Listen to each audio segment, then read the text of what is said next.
jawaban seperti itu ya. Kemudian nomor 4 atau poin 4, poin 5 dan poin 6 ini sudah mengerucut teman-teman, sudah mengerucut ke materi. Nah, ini memang diinginkan oleh dosen-dosen pendamping ya, dosen-dosen pamong, bahwasanya silahkan dikerucutkan untuk materinya sekaligus, dan materi itu nanti digunakan untuk pembuatan perangkat pembelajaran yang kemudian digunakan untuk peer teaching dan kemudian dipertanggungjawabkan di ujian kompre dan seterusnya, tentunya akan digunakan untuk melaksanakan PPL teman-teman semua ya. Assalamualaikum warahmatullahi wabarakatuh. Selamat siang Sobat Forsa semua. Jumpa lagi dengan saya di Manga Forsa Channel. Channelnya Bapak dan Ibu Guru semua untuk berdiskusi mencari sebuah solusi.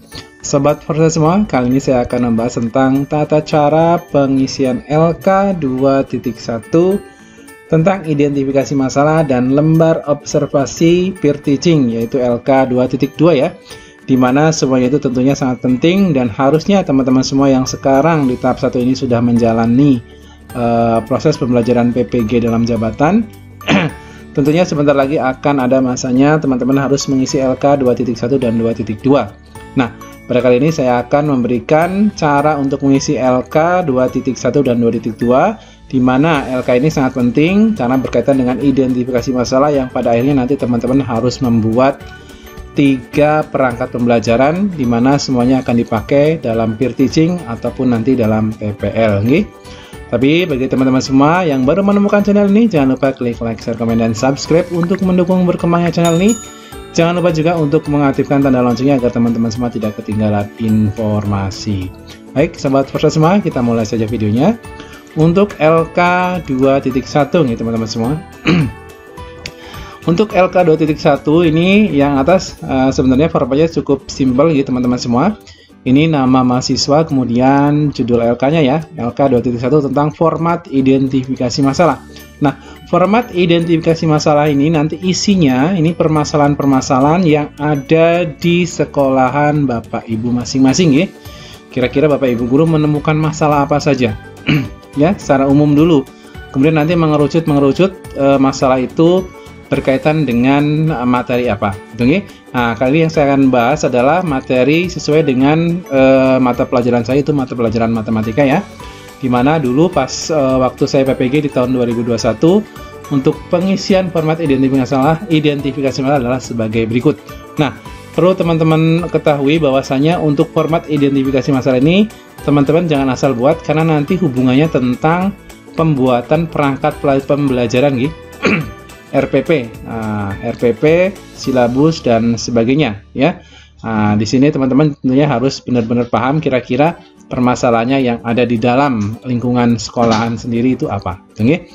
Mulai dari data observasi teman-teman semua. Data observasi dulu saya mengobservasi di kelas saya sendiri. Nah, ternyata ada peserta didik terlihat kurang aktif dalam mengikuti pembelajaran dan sering mengantuk ketika pembelajaran sedang berlangsung. Peserta didik kurang bersemangat dalam belajar, sepertinya mereka lelah. Nah, ini identifikasi yang muncul dalam pikiran saya adalah mungkin dari pihak gurunya sendiri itu guru mengajar dengan gaya yang monoton sehingga membuat peserta didik bosan ya. Menjelaskan dengan metode ceramah dan peserta didik disuruh menyimak buku, menyuruh mengerjakan latihan soal dan melaksanakan ulangan. Peserta didik belum terlibat aktif dalam proses pembelajaran. Ini identifikasi masalah yang saya kemukakan dan yang ada dalam pikiran saya. Kemudian rumusan masalahnya, apakah dengan bantuan media pembelajaran lain seperti YouTube dapat meningkatkan keaktifan mereka dalam belajar? Nah, ini rumusan masalah adalah langkah-langkah solusi yang harus kita dapatkan teman-teman semua. Kira-kira dengan metode apa, gitu ya? Dengan cara apa? Dengan menampilkan apa? Ini rumusan masalahnya. Nah, ini tentunya nanti akan kita pakai pada mengerucutnya permasalahan di poin 2 dan seterusnya. Kemudian rencana aksinya teman-teman juga harus sudah mulai ada di sini ya. Mungkin rencana aksi dan solusinya menerapkan metode pembelajaran PBL atau Problem Based Learning ya. Nah, tapi ditambahi dengan tampilan-tampilan yang ada dari YouTube gitu. Kemudian menerapkan pembelajaran yang mudah untuk dipahami peserta didik menggunakan metode yang tepat, salah satunya dengan bantuan media pembelajaran berbasis YouTube ya, yang sudah saya kemukakan di rumusan masalah. Kemudian keterangannya, observasi guru dan peserta didik di SMA IAS Sudarso Majenang ini untuk kelas 10 tahun 2020. Jadi pas karena saya PPG-nya tahun 2021, maka yang diobservasi adalah yang lalu ya, di tahun sebelumnya. Dan biasanya itu akan muncul di tahun-tahun sesudahnya ya. Kemudian poin kedua, peserta didik pasif dalam pembelajaran ya. Jadi mereka mungkin kebanyakan diam ya. Nah, ini untuk identifikasi masalahnya. Guru masih terlalu kaku dalam mengajar. Guru masih terlalu kaku dalam mengajar dan memberikan perhatian ya. Ini dari pihak guru sendiri. Jadi saya tidak serta-merta ambil identifikasi selalu muncul dari siswa ya. Kadang-kala juga dari guru, gitu nggih. Cuma kadang-kadang guru tidak menyadari apakah kekurangan saya. Tapi sebaiknya teman-teman semua sebagai guru harus tahu dan paham semua itu masalah tidak muncul dari dalam diri siswa. Kadang-kala di luar diri siswa atau mungkin gurunya sendiri ya. Kemudian peserta didik masih canggung. Nah, ini dari pihak guru, dari pihak peserta didik saya tampilkan di sini. Peserta didik masih canggung, malu atau malu mengemukakan pendapatnya. Kemudian untuk rumusan masalahnya saya buat, apakah dengan memberikan ruang diskusi peserta didik akan menjadi lebih aktif. Nah, ini ruang diskusi, ini kelanjutan dari problem based learning ya. Dengan metode problem based learning tentunya nanti akan ada forum diskusi tentunya di situ. Kemudian rencana aksi dan solusinya, menerapkan metode pembelajaran problem based learning, kemudian memberikan ruang presentasi untuk peserta didik. Nah, ini seperti yang sudah kita lakukan di kurikulum 2013, tentunya ini yang akan diaktifkan gitu ya. Jadi siswa harus diaktifkan. Kalau memang siswanya pasif, berarti tujuan kita adalah membuat siswa tersebut aktif. Oke? Nah, teman-teman, di kurikulum Merdeka pun tetap teman-teman kalau untuk metode pembelajaran, teman-teman masih boleh menggunakan problem based learning, project based learning atau inquiry, masih boleh teman-teman semua. Kemudian untuk keterangannya masih sama teman-teman, yang diobservasi adalah kelas 10 tahun 2020 atau tahun sebelumnya ya teman-teman. Kemudian untuk poin ketiga, kurangnya antusias peserta didik di dalam KBM. Nah, ini ada apa? Nah, ini identifikasi masalahnya dimungkinkan anggapan mereka yang menganggap sulit ya untuk pelajaran matematika. Nah, kemudian rumusan masalahnya yang saya buat adalah bagaimana cara untuk menghilangkan anggapan tersebut. Anggapan kalau matematika itu sulit ya. Jadi ini rumusan masalahnya. Kemudian aksinya untuk menghilangkan rumusan masalah ini seperti apa ya? Menyisipkan video animasi pembelajaran kreatif yang memuat penjelasan-penjelasan mudah berkaitan dengan materi matematika saat proses pembelajaran. Jadi tidak serta-merta gurunya yang selalu memberikan informasi tentang matematika ya.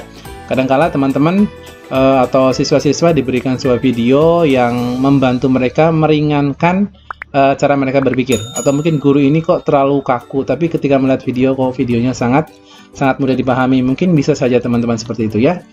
Kemudian nomor 4 atau poin 4, poin 5 dan poin 6 ini sudah mengerucut teman-teman, sudah mengerucut ke materi.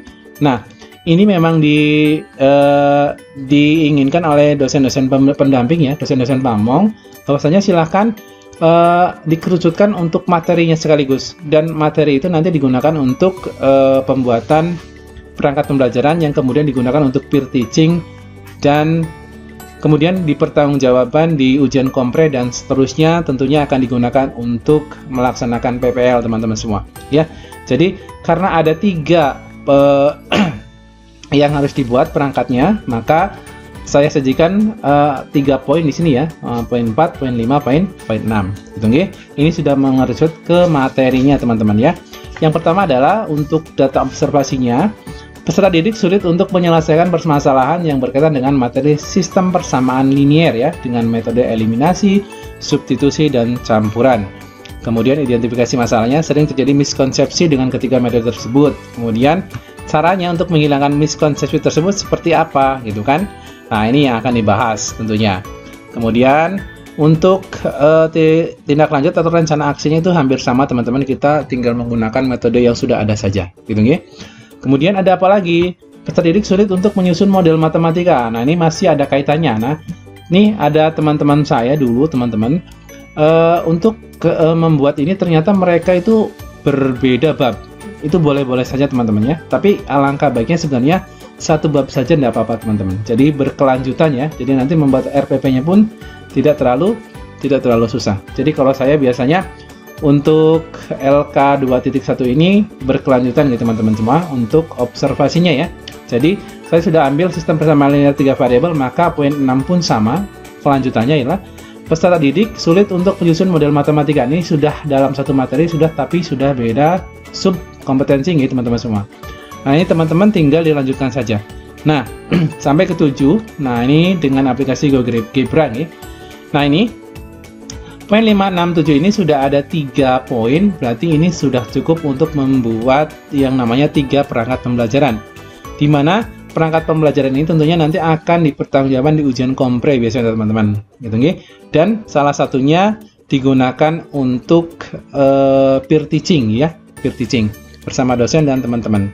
Kemudian pada akhirnya digunakan untuk PPL, gitu nggih. Nah, ini penjelasan singkat tentang LK 2.1 tentang format identifikasi masalah. Kemudian kelanjutannya adalah LK 2.2. LK 2.2 adalah setelah teman-teman melakukan peer teaching ya. Jadi teman-teman sudah bisa menggunakan salah satu perangkat yang dibuat berdasarkan daftar observasi sebelumnya gitu teman-teman ya. Nah, ini petunjuknya. Untuk LK 2.2 lembar observasi pelaksanaan peer teaching ini ada poin-poin tersendiri. Mohon yang A memberi masukan atau saran ya peer teaching yang dilakukan mahasiswa lainnya. Nah, ini yang dinilai untuk mahasiswa lain.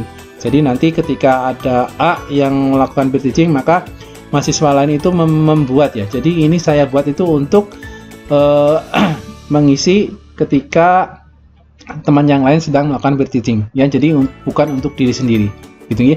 Ini LK 2.2. Jadi teman-teman nanti mengisinya pas pelaksanaan peer teaching ya.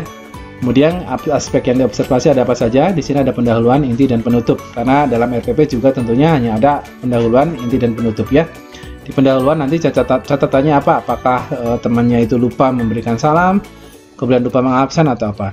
Kemudian di inti itu sudah lengkap semua apa ada kekurangannya ya. Catatannya boleh catatan kekurangan, boleh catatan melengkapi teman-teman semua ya. Nah, kemudian penutupnya nanti sudah sesuai belum? Nah, ini untuk LK 2.2 itu sebenarnya masih jauh-jauh hari ya. Karena ini dilakukan setelah pembuatan LK 2.1 dan dilakukan atau diisi pas pelaksanaan peer teaching.